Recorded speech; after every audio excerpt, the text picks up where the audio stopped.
Ma petite fille de 8 ans, qui était muette, a montré mon thé du doigt et a dit « Ne le bois pas ». Je me suis figé. Elle n'avait jamais parlé auparavant. Puis, elle m'a regardé droit dans les yeux et a continué. Mon estomac s'est noué. Je n'ai pas paniqué. C'est moi qui ai orchestré tout ça. 7 jours plus tard, sa mère est devenue toute blanche, parce que je n'étais pas là. Gentille grand-mère solitaire qu'elle pensait pouvoir droguer. Laissez-moi reprendre depuis le début. Je m'appelle Patricia Morgan. Je vis dans une banlieue tranquille, près de Columbus, dans l'Ohio. Un de ces quartiers où tout le monde vous salue de la main, où personne ne connaît vraiment le nom d'eux. Famille de ses voisins, et où le syndic de copropriété vous enverrait une amende. Pour avoir respiré de manière trop agressive. Je suis veuve, propriétaire de ma maison et, selon ma belle-fille, j'ai apparemment atteint cet âge-là. Vous voyez le genre. Mon fils Brian a 34 ans et pense encore que devenir adulte est quelque chose que l'on fait entre 2 abonnements de streaming. C'est un homme bon, un peu trop doux. Le genre de type qui s'excuserait auprès d'une chaise après l'avoir heurté. Sa femme, Melissa, est aussi une sorte de chaise. Le genre avec des clous. Melissa, c'est ce que j'appelle la politesse version Pinterest. Tout n'est qu'amour, ma chérie. Je veux juste ce qu'il y a de mieux pour toi. Et, d'une manière ou d'une autre, vous finissez par signer un document que vous n'avez pas lu, pendant qu'elle sourit comme une méchante de Disney en pantalon de yoga. Il était marié depuis 6 ans. 6 années pendant lesquelles j'ai vu mon fils lentement rétrécir sur les photos de famille. Et puis il y avait Nora, ma petite fille, 8 ans, de grands yeux marrons. Silencieuse comme une chute de neige. Les médecins l'avaient diagnostiquée non-verbal très tôt. Retard de développement, anxiété, mutisme sélectif, toutes. Une liste de mots qui signifiaient simplement qu'elle ne parlait pas. Et dans notre monde, c'était juste Nora, jusqu'à cette histoire de thé. Tout a commencé avec des vacances. Brian m'a appelé un mardi soir, la voix enjouée, de cette façon trop joyeuse que les gens adoptent juste avant de demander un service. Maman, m'a-t-il dit, Melissa et moi avons trouvé une offre incroyable pour un hôtel en Floride. Une offre ridicule. On en a vraiment besoin, juste une semaine. Pourrais-tu rester avec Nora? Rester avec elle, ai-je répété, car apparemment cela nécessitait une clarification. Tu veux dire, chez vous, pour la nuit? Moi, la grand-mère? Juste 7 jours, a-t-il dit rapidement. Elle ira bien. Elle a l'habitude de toi. Melissa a déjà tout planifié. Bien sûr qu'elle l'avait fait. Si Melissa prévoyait d'éternuer, elle vous enverrait un planning avec un code couleur par email et vous demanderait de signer une décharge. Patricia. La voix de Melissa s'est glissée dans la conversation, comme un parfum. Ce sera facile. J'ai fait un classeur. Un classeur? Évidemment. Tout est étiqueté, a-t-elle continué. Les repas, les routines, les thérapies, les numéros d'urgence, et je t'ai laissé ma tisane spéciale aux herbes. Elle est apaisante. Ça t'aidera à dormir. La façon dont elle a dit, apaisante, m'a donné des démangeaisons, mais j'ai souri quand même, parce que c'est ce qu'on fait face à quelqu'un qui pense que les bonnes manières sont une arme. Ça a l'air charmant, ai-je dit. Parfait, a gazouillé Melissa. Nous partons samedi matin. Le samedi est arrivé. Ils ont quitté l'allée avec valises et lunettes de soleil. Comme s'ils étaient les vedettes d'une publicité. Melissa a serré Nora dans ses bras avec une intensité dramatique, comme si elle partait à la guerre. Sois sage, lui a-t-elle chuchoté, un peu trop près de son oreille. Puis elle a embrassé son front et s'est tournée vers moi. Patricia, n'oublie pas la tisane. A-t-elle dit, en me tendant un bocal en verre comme s'il était sacré. Une Tasse chaque soir. Le bocal était rempli d'herbes séchées, de la camomille, de la lavande, quelque chose d'agrumes. L'odeur était agréable. C'est ce qui rendait la chose encore pire. Brian m'a serré dans ses bras, m'a embrassé la joue. Merci, maman. Sérieusement. Et puis ils sont partis. La maison semblait trop silencieuse. Nora se tenait dans l'entrée, petite. Immobile, regardant les feux arrière disparaître. Je me suis accroupi. Salut. Ma puce, ai-je dit doucement. C'est juste nous deux pour une semaine. D'accord? Tout va bien se passer. Nora n'a pas répondu. Elle le faisait.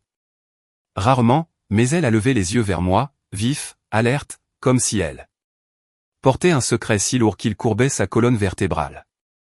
J'ai mis ça sur le compte de la nervosité.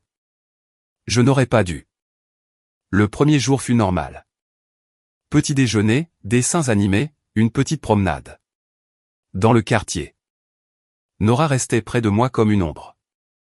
Mélissa envoyait des SMS constamment. N'oublie pas les exercices d'orthophonie. Limite le sucre. La tisane ce soir. Elle aime son bain tiède, pas chaud. Et ta tisane? Oui. Mélissa. Ma tisane. Merci du rappel, au maniaque du contrôle. Ce soir-là, après le bain de Nora, j'ai fait chauffer la bouilloire. La lumière de la cuisine bourdonnait. La maison craquait comme le font les vieilles maisons. Pleine de souvenirs. J'ai posé 2 tasses sur le comptoir. Une pour moi, et une pour, et bien, surtout pour moi. Nora ne buvait jamais de tisane. J'ai mis les herbes dans l'infuseur et versé l'eau chaude. La vapeur s'est enroulée. Ça sentait comme toutes les publications sur le bien-être d'Instagram. Nora est entrée tranquillement, les manches de son pyjama tirées sur ses mains. Elle m'observait avec la même concentration intense. J'ai porté la tasse à mes lèvres. J'ai pris une toute petite gorgée, à peine assez pour sentir le goût. Et Nora a bougé rapidement. Elle a tendu la main, sa petite main agrippant mon poignet. Sa prise était étonnamment forte. Puis elle a montré la tisane du doigt. Et a parlé, d'une voix claire, calme, comme si elle l'avait fait toute sa vie. Ne la bois pas. Je me suis figé. Chaque muscle, chaque pensée, tout. Parce que Nora ne parlait pas, Nora ne chuchotait pas. Elle ne fredonnait pas. Elle ne faisait même pas de bruit quand elle pleurait. Et maintenant, elle regardait ma tasse comme si c'était une arme chargée. Qu'est-ce que tu as dit, ai-je soufflé. Les yeux de Nora n'ont pas scié. Ne la bois pas, a-t-elle répété. Elle a mis quelque chose dedans. Elle. Ma bouche est devenue sèche. Mélissa. Nora a hoché la tête une fois. Mon cœur a fait quelque chose de désagréable dans ma poitrine, comme s'il essayait de s'échapper par ma gorge. Ma chérie, ai-je dit lentement. Comment? Comment tu? Je peux parler, a-t-elle dit, comme si elle donnait sa pointure de chaussure. Mais je ne le fais pas. Pas quand elle écoute. La bouilloire a cliqué derrière nous. Un petit son joyeux qui ne correspondait pas du tout au moment. J'ai posé la tasse avec précaution, comme si elle pouvait exploser. Nora, ai-je murmuré. Pourquoi ne me l'as-tu pas dit? Son visage s'est crispé. Sa voix a baissé. Elle a dit que si je parlais, elle me renverrait. Mon estomac s'est retourné. Renvoyer où? Nora a dégluti. En famille d'accueil. Chez des étrangers. Elle a dit qu'elle appellerait mon ancienne assistante sociale et leur dirait que je suis cassé. Et qu'il me reprendrait. J'ai senti une chaleur monter derrière mes yeux, parce que Nora n'était pas l'enfant biologique de Mélissa. Nora était entrée dans leur vie via un programme d'adoption après placement. Une histoire compliquée, un début difficile. Et Mélissa utilisait ce traumatisme comme une laisse. J'ai pris une inspiration. Une de ces profondes inspirations que l'on prend quand on essaie de ne pas crier. Qu'est-ce qu'elle a mis dans la tisane? Ai-je demandé, la voix stable. Nora a haussé les épaules, mais il y avait quelque chose de maladivement étudié dans son geste. Comme si on l'avait forcée à apprendre à répondre sans en dire trop. De la poudre blanche, a-t-elle dit. Elle l'a écrasée. J'ai vu. Elle a dit, ça te fera dormir. Puis tu seras confuse. Puis tu signeras. Signer quoi, ai-je demandé. Nora m'a regardé, et pour la première fois, j'ai vu la peur fissurer son calme. Ta maison, a-t-elle chuchoté. Mon sang s'est glacé.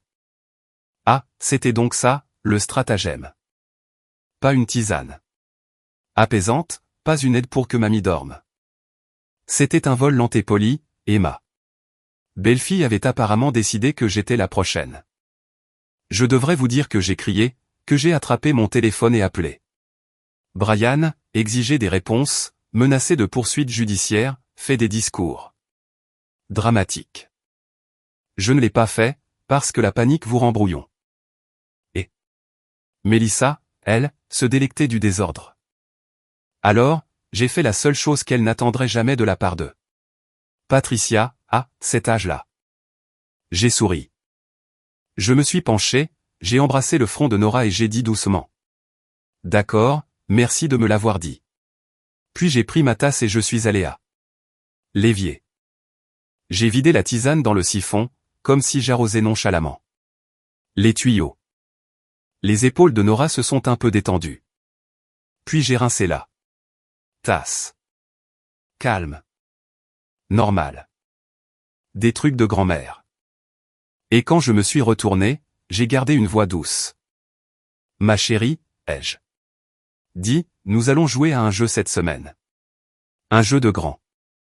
Nora a cligné des yeux. Un jeu? Oui, ai-je dit. Ça s'appelle Laissons Mélissa croire qu'elle gagne. Nora m'a fixé. Puis, l'espace d'un instant fugace, elle a presque souri. Presque. C'était suffisant. Étape 1, il me fallait des preuves. Parce qu'en Amérique, vous pouvez entrer dans un commissariat et dire « Ma belle-fille me drogue » et ils vous regarderont comme si vous veniez de l'accuser de voler vos nains de jardin. Étape 2, je devais mettre Nora en sécurité, car si Mélissa l'avait menacée pour la réduire au silence une fois, elle ferait pire si elle se sentait acculée. Alors, j'ai agi avec prudence, discrètement, comme quelqu'un qui pose un piège pour un renard. J'ai nettoyé la cuisine, mis Nora au lit et attendu que la maison soit calme. Puis, j'ai ouvert le précieux classeur de Mélissa. L'objet était assez épais pour arrêter une balle. À l'intérieur, il y avait des plannings, des plans de repas et une page intitulée « Routine bien-être de maman », car, bien sûr, cette page avait un seul élément encerclé en rose, tisane aux herbes, tous les soirs. Sans exception. Sans exception. J'ai pris une photo de la page avec mon téléphone. Puis je suis allé au garde-manger. Mélissa avait aligné les provisions communes. Survivaliste, sauf qu'au lieu de boîtes de haricots, c'était des crackers sans gluten et des bonbons gélifiés pour renforcer l'immunité. Le bocal de tisane trônait au premier plan. Je ne l'ai pas touché à main nue. Oui, je sais que ça semble dramatique, mais quand votre belle-fille est peut-être en train de vous empoisonner, vous développez un respect soudain pour les empreintes digitales. J'ai pris un bocal maçonne propre, y ai versé une cuillerée du mélange de tisane, les scellé et les étiqueté avec un marqueur. Échantillon de thé. Samedi. Puis j'ai pris une autre photo. Ensuite, j'ai envoyé un SMS à Mélissa, car j'avais besoin qu'elle continue de parler. Moi, Nora dort. Je suis en train de boire ta tisane. C'est si relaxant. En 30 secondes. Mélissa, bien. Assure-toi de boire toute la tasse. Bonne nuit, Patricia. Oh, Mélissa, merci d'avoir mis ta cupidité par écrit. J'ai mal dormi cette nuit-là, non pas à cause des sédatifs, mais parce que mon cerveau n'arrêtait pas de sprinter. Au matin, j'avais un plan. D'abord, la partie médicale. J'ai appelé le cabinet de mon médecin traitant dès l'ouverture. Infirmière du docteur Miller, a répondu la voix. Bonjour, ai-je dit, en gardant un ton léger.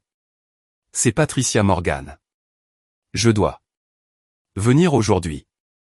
C'est urgent. Il y a eu une pause. Avez-vous des douleurs à la poitrine? Non, ai-je dit. Je suis potentiellement en train d'être empoisonné. Silence, puis. D'accord. Oui. Venez. Béni soit cette infirmière. Elle n'a pas ri. Elle ne m'a pas demandé si je regardais trop de documentaires criminels. Elle a simplement agi. 2 heures plus tard, j'étais assise dans une salle d'examen pendant que le docteur Suzanne Miller, une femme vive dans la cinquantaine qui ne tolérait pas les absurdités, me regardait par-dessus ses lunettes. Vous pensez que quelqu'un vous drogue, a-t-elle dit. Je pense que quelqu'un met quelque chose dans ma tisane, ai-je répondu. Le sourcil du docteur Miller s'est levé. Et vous ne l'avez pas bu. Pas plus d'une seule gorgée avant que Nora ne m'arrête, ai-je dit. Mais je veux savoir ce que c'est, et je veux que ce soit documenté. Maintenant, voici le truc avec les médecins. Certains vous ignoreront. D'autres blâmeront le stress. D'autres vous diront de méditer. Le docteur Miller, elle, s'est penchée en avant. Avez-vous la tisane, a-t-elle demandé. J'ai un échantillon, ai-je dit. Bien, a-t-elle dit vivement. Nous allons faire des analyses, un dépistage toxicologique, et si quelque chose apparaît, je ferai un signalement. Ma gorge s'est serrée. Un signalement à qui, ai-je demandé. Au service de protection des adultes, a-t-elle dit simplement. C'est de la maltraitance de personnes âgées si c'est réel. Et si ce n'est pas réel, nous aurons quand même vos analyses et votre tranquillité d'esprit. J'ai hoché la tête. Faites-le. Ils m'ont fait une prise de sang, ont prélevé de l'urine. Le côté glamour d'être une cible, vraiment. Sur le chemin du retour, je me suis arrêté dans une pharmacie et j'ai acheté un petit coffre-fort. Nora pensait que c'était pour un trésor. D'une certaine manière, ça l'était. De retour à la maison, Nora était assise à la table de la cuisine en train de colorier pendant que j'appelais la deuxième personne sur ma liste, un avocat. Pas, le cousin de mon ami fait des trucs juridiques, un vrai. Le bureau de James Whitman était en ville. Sa réceptionniste a répondu avec cette voix polie que les gens ont quand ils facturent à l'heure. Whitman est associé. Je m'appelle Patricia Morgan, ai-je dit. J'ai besoin de parler à monsieur Whitman.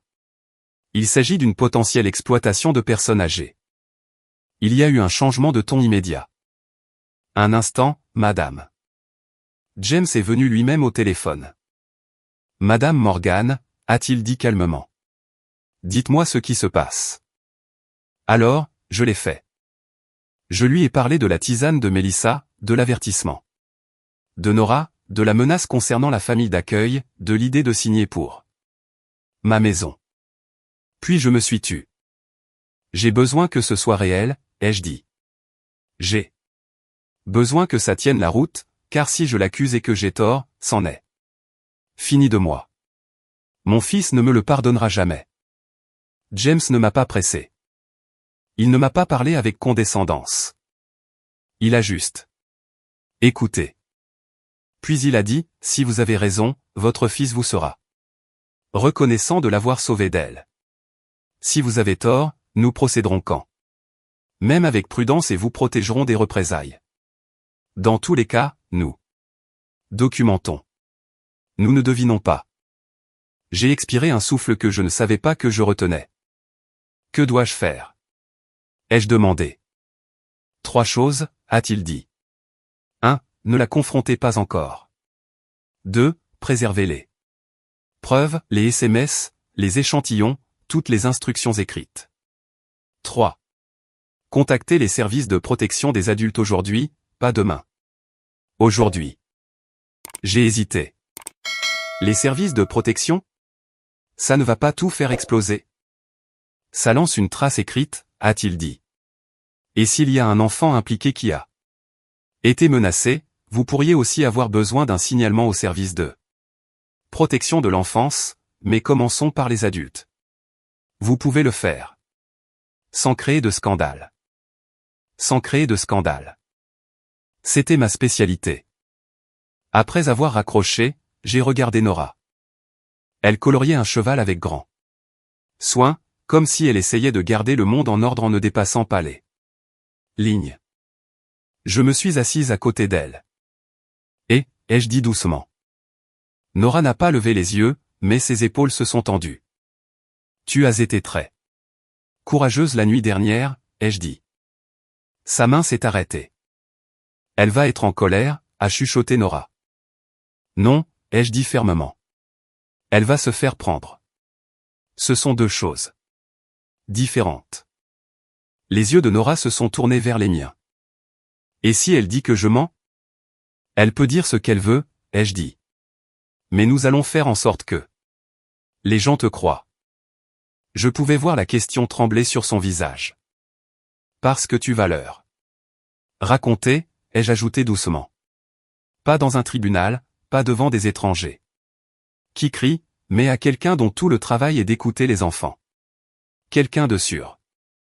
Nora a dégluti difficilement. Puis elle a hoché la tête. Le deuxième jour fut celui de la paperasse. J'ai appelé les services de protection des adultes et j'ai fait un signalement. La femme au téléphone posait des questions prudentes, comme si elle avait entendu cette histoire un millier de fois.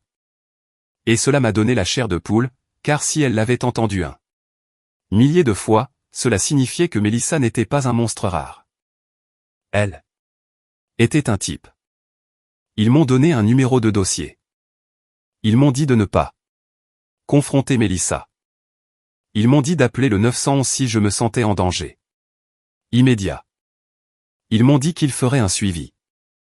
Puis j'ai appelé le centre local de défense des enfants. Je ne savais même pas que ça existait avant ce matin-là. La femme qui a répondu était douce mais directe. Nous pouvons programmer un entretien filmé, a-t-elle dit. Un enquêteur formé parlera avec Nora dans un cadre adapté aux enfants. C'est enregistré. Cela pourra être utilisé plus tard s'il y a une enquête. Nora n'a pas tressailli au mot « enregistré ». Elle a tressailli au mot « plus ». Tard. Alors je lui ai tenu la main et j'ai dit « Tu n'es pas seul ». Cet après-midi-là, Mélissa a appelé en FaceTime. Sa peau était hâlée. Ses cheveux étaient trop parfaits. Elle portait des lunettes de soleil à l'intérieur, comme si elle était allergique à la responsabilité. Patricia. A-t-elle chanté? Comment vont mes bébés? J'ai incliné le téléphone pour qu'elle puisse voir Nora assise sur le canapé. Nora n'a pas regardé l'écran. Le sourire de Mélissa s'est légèrement crispé. Elle va bien, a demandé Mélissa. Super, ai-je menti. Nous allons bien. Je suis ton classeur. Mélissa rayonnait. Parfait. Et la tisane? Oh, oui, ai-je dit, douce comme du sirop. Tous les soirs. Les doigts de Nora se sont resserrés sur le coussin.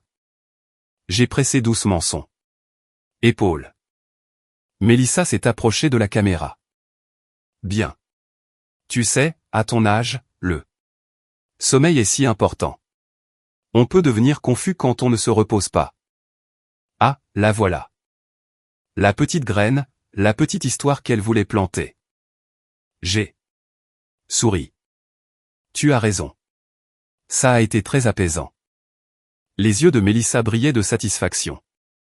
Après avoir raccroché, je suis allé dans la salle de bain et je me suis regardé dans le miroir.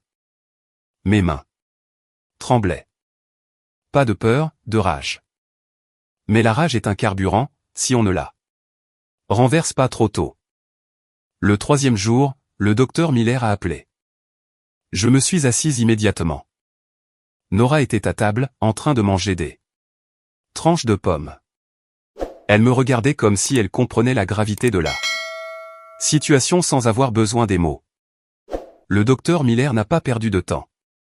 Il y a un sédatif dans votre système, a-t-elle dit. Pas une trace, pas un. Peut-être dû à un médicament. Il est là, et ce n'est pas quelque chose que vous devriez prendre. Ma bouche est devenue pâteuse. Je n'ai pris qu'une seule gorgée avant que Nora ne m'arrête, ai-je dit. Vous y avez probablement été exposé avant, a-t-elle répondu, par la nourriture ou une autre boisson. Mais Patricia, vous avez eu raison d'appeler. J'ai fermé les yeux, car avoir raison n'était pas réconfortant. Avoir raison signifiait que Melissa faisait déjà ça. Le docteur Miller a continué. Je dépose un signalement et je veux que vous restiez avec quelqu'un si possible. Je ne peux pas, ai-je dit. Pas encore. Il y a eu une pause. Puis le ton du docteur Miller s'est durci. Alors vous verrouillez vos portes, a-t-elle dit. Vous me dites si vous vous sentez étourdi, et vous ne buvez rien. Vous m'entendez? Ne buvez rien de ce qu'elle prépare. Je vous entends, ai-je dit. Après cet appel, j'ai mis le bocal de tisane dans le coffre-fort. Puis j'ai fait quelque chose qui m'a semblé surréaliste. Je suis allé en ligne et j'ai commandé un petit kit de caméras de sécurité, de celles qui peuvent être posées sur une étagère dans la cuisine et ressembler à un gadget normal. Livraison en 2 jours.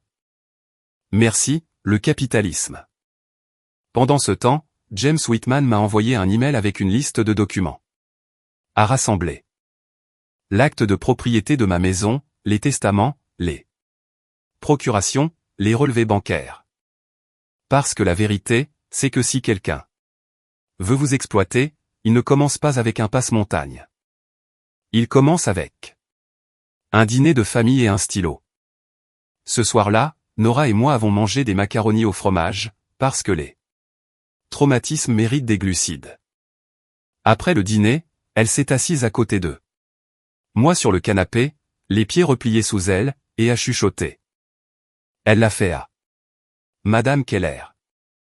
Qui, ai-je demandé doucement. La voix de Nora était faible. La dame de l'église, celle avec le grand chapeau. Mon cœur s'est serré. Qu'est-il arrivé? Nora a tripoté la couture de son pantalon de pyjama. Maman a dit qu'elle l'aidait. Nora a dit qu'elle lui apporterait des courses, lui ferait du thé. Parlerait de paperasse. Elle a dit que Madame Keller ne savait pas ce qu'elle signait. J'ai dégluti. As-tu vu des papiers? Nora a hoché la tête. Un dossier. Maman a dit que si elle signe l'acte de propriété, on en a fini. Le mot « acte de propriété » est sorti de la bouche de Nora comme si elle l'avait mémorisé, comme un enfant qui récite quelque chose qu'il ne comprend pas entièrement mais qu'il sait être dangereux. Où est Madame Keller maintenant, ai-je demandé. Nora a haussé les épaules. Maman a dit qu'elle est allée dans un établissement. Un établissement. C'est ce que les gens disent quand ils ne veulent pas dire. Nous lui avons pris sa liberté. J'ai serré Nora contre moi. Je voulais lui promettre que Melissa ne toucherait plus jamais personne. Mais les promesses ne coûtent rien. Les preuves sont chères. Alors, le 4e jour, Nora et moi sommes allés au centre de défense des enfants. Ça ne ressemblait pas à un bâtiment gouvernemental. Ça ressemblait à une petite maison peinte de couleurs vives. À l'intérieur, il y avait des jouets, des fauteuils moelleux, un aquarium qui bouillonnait doucement. Nora s'est agrippée à ma main comme à une bouée de sauvetage. Une femme s'est présentée comme l'enquêtrice. Elle a parlé à Nora comme si elle comptait, comme si ses mots avaient de la valeur, pas comme s'ils étaient un inconvénient. Je n'ai pas pu rester dans la pièce. Ils m'ont expliqué que c'était important. Pas de pression, pas d'influence. Alors, j'ai attendu dans une autre zone, fixant une affiche qui disait « Vous êtes en sécurité ici ». J'ai failli rire de l'ironie, car la sécurité n'était pas un lieu. La sécurité était une bataille. Après 1 heure, Nora est sortie, l'air épuisé, mais plus légère, comme si elle avait porté un rocher et l'avait enfin posé. L'enquêtrice est sortie ensuite et a dit calmement « Merci de l'avoir amené. Nous transmettrons ceci aux agences appropriées. » Est-ce qu'on la croit, ai-je demandé. Le regard de la femme était stable. Nous prenons les enfants au sérieux ici. J'ai ravalé mes larmes. Bien, ai-je murmuré. Parce que j'ai l'intention d'aller jusqu'au bout. Le 5e jour, les caméras sont arrivées. J'en ai installé une dans la cuisine et une dans le salon. Nora m'a regardé avec fascination. On dirait un truc d'espion, a-t-elle chuchoté. C'est un truc d'espion, ai-je dit. Mais le genre ennuyeux. Le genre où l'espion porte des lunettes de lecture et marmonne à propos du Wi-Fi. Cet après-midi-là, Mélissa a rappelé. Elle semblait joyeuse. Trop joyeuse. Patricia, a-t-elle dit, je voulais juste prendre des nouvelles. Tu te sens bien. Tu avais l'air fatigué la dernière fois. Je me suis penché vers le téléphone comme pour confier un secret. Oh, j'ai été si somnolente, ai-je dit. Je suppose que ta tisane fonctionne vraiment. Mélissa a fredonné joyeusement. Tu vois, je te l'avais dit. Certaines personnes ont juste besoin d'aide pour se réguler. À ton âge, l'esprit peut flancher. La revoilà. Flancher. Confusion. Son récit se construisait. J'ai gardé une voix douce. C'est étrange, cependant, ai-je ajouté. Parfois, je ne me souviens plus si j'ai pris mes vitamines. Mélissa a ri légèrement. Oh, ça arrive.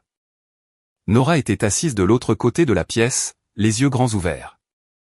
Je lui ai fait un petit signe de tête. J'ai mis l'appel sur haut-parleur et j'ai posé le téléphone sous la caméra de la cuisine. La caméra a tout capté. Après l'appel, j'ai envoyé un SMS à James. Elle cherche des signes de confusion. J'ai les enregistrements, a-t-il répondu. Bien. Continuez à la faire parler. Aussi, les services de protection se coordonnent avec la police. Ne la rencontrez pas seule à son retour. Le 6e jour, les services de protection m'ont rappelé. Un travailleur social m'a posé des questions calmes et méthodiques. Mélissa. Avait-elle accès à mes finances? Avait-elle les clés? M'avait-elle déjà fait pression pour que je signe quelque chose? Avais-je un diagnostic cognitif? Nora était-elle en sécurité? J'ai répondu à tout honnêtement. Puis le travailleur social a dit, nous allons faire remonter le dossier. Un détective pourrait vous contacter. Mes mains sont redevenues froides, car, faire remonter, signifiait la réalité. Cela signifiait que ce n'était pas seulement un drame familial. C'était un crime. Cette nuit-là, Nora n'a pas pu dormir. Elle s'est glissée dans le lit à côté d'eux. Moi, petite et rigide, comme si elle ne savait pas comment se détendre en paix. Elle arrive demain, a-t-elle chuchoté. Oui, ai-je dit. Et si elle se met en colère, a demandé Nora. J'ai regardé le plafond et j'ai dit doucement, alors elle aurait dû choisir un autre passe-temps. Nora a laissé échapper un petit souffle qui ressemblait presque à un rire. Puis, elle a chuchoté, quand elle se met en colère, elle sourit d'abord. Cette phrase a brisé quelque chose en moi, car aucun enfant ne devrait connaître ce genre de schéma. Alors, j'ai embrassé le front de Nora et j'ai dit. Demain, tu restes derrière moi. Tu n'as plus besoin d'être courageuse. Tu as déjà fait le plus dur. La voix de Nora était à peine audible. Parler? Oui, ai-je murmuré. Parler. Le 7e jour, le jour où Mélissa est rentrée. Je me suis réveillé tôt, j'ai fait des pancakes, car je suis au fond de moi toujours une grand-mère avec un Penchant pour l'ironie domestique. Je me suis habillé comme si j'allais à un brunch familial normal, pas comme si je préparais une arrestation.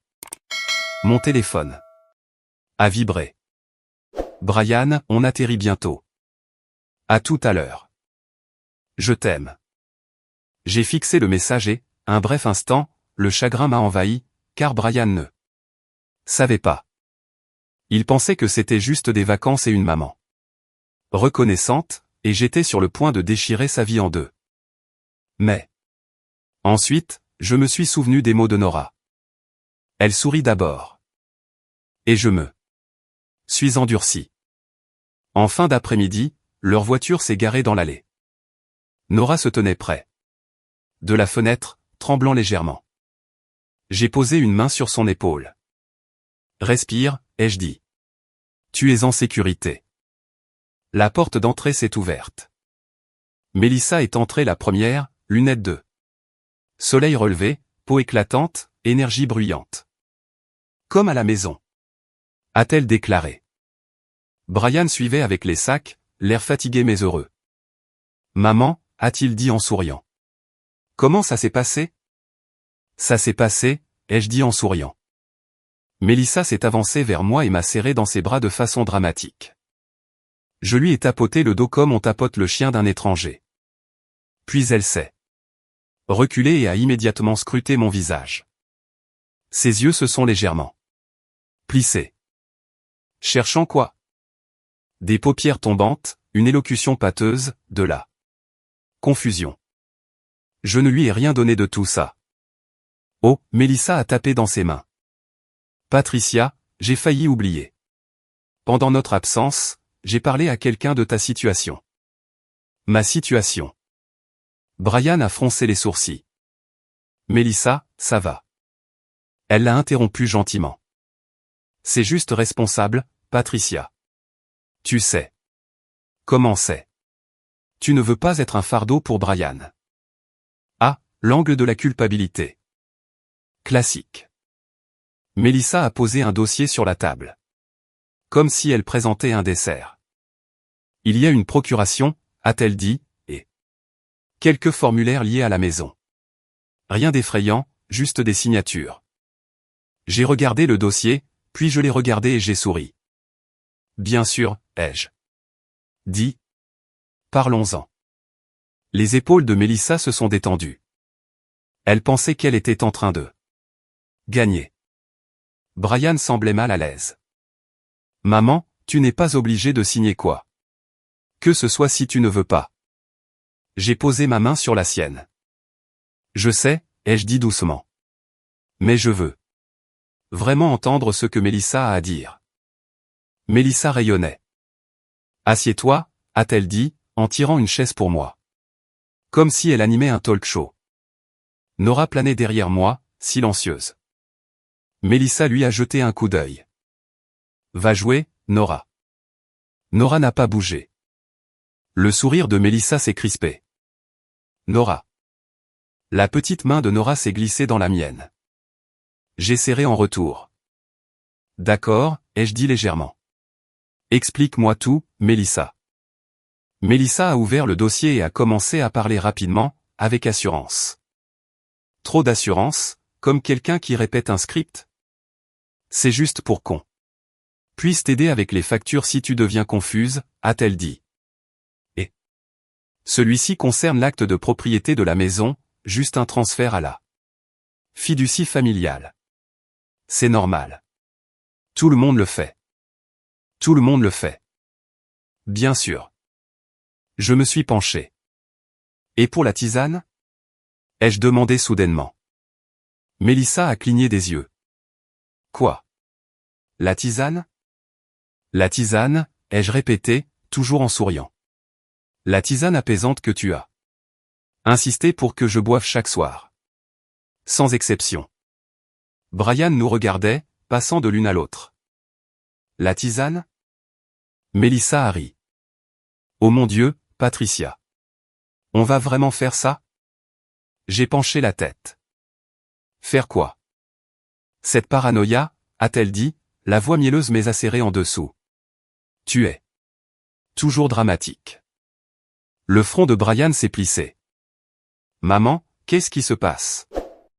Je ne lui ai pas encore répondu. J'ai regardé Nora.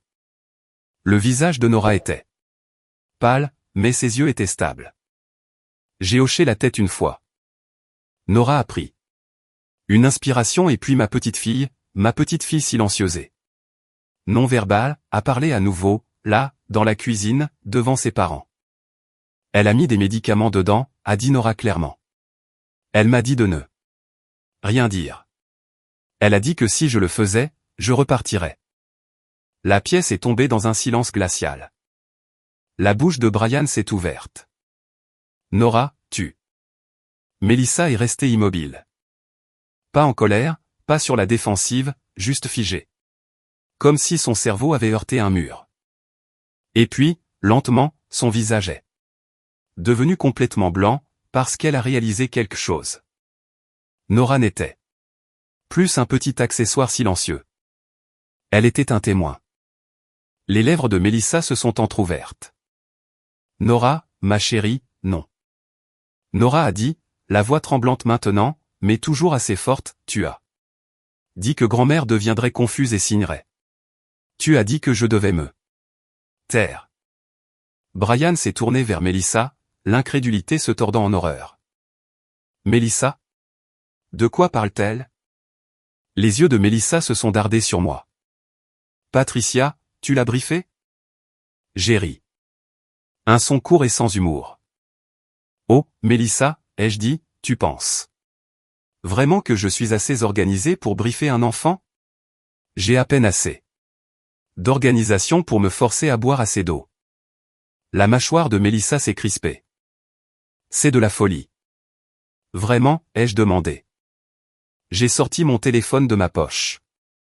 Parce que j'étais SMS, ai-je dit doucement, me disant de boire toute la tasse chaque soir. Sans exception. Le visage de Brian s'est durci. Mélissa, pourquoi ferais-tu? Point et j'ai des résultats de laboratoire, ai-je continué, la voix calme. Montrant un sédatif dans mon système. Les yeux de Mélissa se sont écarquillés. Pour la première fois, elle avait l'air effrayée.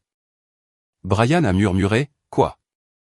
Et, ai-je ajouté, j'ai l'enregistrement audio de ma caméra de sécurité. La tête de Mélissa s'est relevée d'un coup. Tu m'as enregistré? J'ai tapé sur mon écran et la pièce s'est remplie de sa propre voix. À ton âge, l'esprit peut flancher. On peut devenir confus. Ça arrive. Mélissa s'est jetée sur moi instinctivement, comme si elle voulait m'arracher le téléphone, mais elle s'est arrêtée parce qu'on a frappé à la porte. 3 coups. Sec. Je n'ai pas bougé. Brian avait l'air confus. Qui est-ce? Les yeux de Mélissa ont balayé la porte, puis sont revenus vers moi, et je l'ai vu. Le calcul, la prise de conscience soudaine que cela dépassait la famille. Je suis allé à la porte et j'ai ouvert. Un officier en uniforme se tenait sur mon porche à côté d'une femme tenant un badge et un presse-papier. Madame Morgan, a demandé la femme. Oui, ai-je dit. Je suis des services de protection des adultes, a-t-elle dit. Et voici le détective. Mélissa a émis un son derrière moi, une fine inspiration étranglée. Le détective s'est avancé. Madame, nous devons vous parler. Brian avait l'air sur le point de s'évanouir. Maman, a-t-il murmuré. Que as-tu fait? Je me suis tourné vers lui, les yeux piquants. Je nous ai protégés, ai-je dit. Tranquillement. J'ai protégé Nora. Mélissa a reculé d'un pas. C'est ridicule. Vous ne pouvez pas. La voix du détective était ferme. Mélissa, nous avons un signalement. Nous avons des documents médicaux. Et nous avons des raisons de croire que vous avez tenté d'exploiter financièrement une personne âgée et potentiellement administrée une substance contrôlée sans son consentement. La bouche de Mélissa s'est ouverte et fermée comme un poisson. Elle a regardé Brian. Elle s'attendait à ce qu'il arrange les choses, parce que Brian arrangeait toujours tout. Mais le visage de Brian avait changé. Sa douceur avait disparu. Il la fixait comme s'il la voyait pour la première fois et détestait ce qu'il voyait. Non, a-t-il dit d'une voix rauque. Non, tu n'aurais pas fait ça. Les yeux de Mélissa se sont remplis instantanément. De fausses larmes. Parfaitement synchronisées. Brian, a-t-elle chuchoté. Elle ment. Elle te monte. Contre moi. La voix de Brian tremblait. Nora vient de parler pour la première fois. Et la première chose qu'elle a faite, c'est d'avertir ma mère. Les larmes de Mélissa ont vacillé, car elle n'avait pas de script pour ça. Le détective lui a demandé de sortir. Mélissa a d'abord résisté, puis a tenté de changer de tactique, pleurer, négocier, me blâmer, blâmer le stress, blâmer des malentendus. Mais quand la travailleuse sociale a mentionné l'entretien de Nora au centre de défense, le visage de Mélissa s'est effondré, car elle ne s'y attendait pas. Elle s'était attendue au silence, et maintenant le silence avait disparu. Brian s'est effondré sur une chaise, la tête dans les mains. Nora se tenait derrière moi, tremblante. Je l'ai entourée d'un bras. Je suis désolé, a murmuré Brian, la voix brisée. Maman, je suis tellement désolé. Je lui ai embrassé le sommet de la tête, comme s'il avait à nouveau 8 ans. Je sais, ai-je dit doucement. Je sais que tu ne l'as pas vu. Dehors, la voix de Mélissa s'est élevée, aiguë, désespérée. Puis elle s'est tue. Et le monde est devenu étrangement silencieux. Cette nuit-là, Nora et moi avons dormi chez moi. Pas chez Brian, chez moi, parce que je n'allais plus laisser personne déplacer Nora comme un bagage. Avec l'aide de James, j'ai déposé une requête d'urgence pour la tutelle temporaire.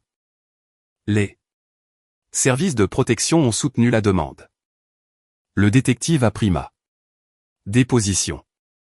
Le rapport du docteur Miller est allé dans le dossier. James Whitman a travaillé comme une machine.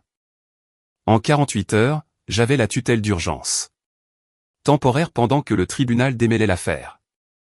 Brian est resté dans le tableau. Bien sûr. Il n'était pas le méchant. Il était le type qui en avait épousé une, et il devait vivre avec ça. Mélissa a été inculpée, et une fois l'enquête ouverte, d'autres noms ont fait surface. Madame Keller et 2 autres. Des schémas, des traces écrites, des personnes âgées tranquilles dont les familles avaient des questions et pas de réponse. Mélissa s'était construit une petite affaire parallèle en souriant et en aidant. Et maintenant, cette affaire était terminée. Des semaines plus tard, Nora était assise à ma table de cuisine, sirotant un chocolat chaud. Un vrai chocolat chaud. Sans rien de calmant dedans. Elle a levé les yeux vers moi et a dit doucement, « Mamie. » Je me suis à nouveau figé. Pas de peur cette fois, d'émerveillement. « Oui, ma chérie. Je suis contente que tu ne l'aies pas bu, » a-t-elle dit. Je me suis approché et je l'ai serré dans mes bras. Moi aussi, ai-je murmuré. J'en suis très contente. La voix de Nora tremblait. Tu crois que je peux parler plus, maintenant? Je me suis reculé et j'ai regardé son visage. Tu peux faire tout ce que tu veux, ai-je dit. Et quiconque essaiera de te reprendre ta voix devra d'abord m'affronter. Nora a cligné lentement des yeux, comme si elle essayait d'y croire. Puis elle a hoché la tête, et elle a souri. Un vrai sourire. Pas le genre qu'on fait juste avant de blesser quelqu'un. Le genre qu'on fait quand on se sent enfin en sécurité. Savez-vous ce qui est drôle? Mélissa pensait que la tisane était l'arme, mais la véritable arme était la voix de Nora. Tout ce que j'ai fait, c'est m'assurer qu'elle puisse s'en servir. Et si vous vous demandez ce qu'est devenu le thé, j'ai gardé le bocal. Non pas parce que je suis sentimentale, mais parce que je suis une grand-mère. Et quand Quelqu'un essaie de vous empoisonner dans votre propre cuisine, vous n'oubliez pas. Vous documentez. Vous verrouillez vos portes. Et vous vous assurez qu'ils n'auront jamais une deuxième tasse. Alors, qu'en pensez-vous? Suis-je allé trop loin, ou pas assez?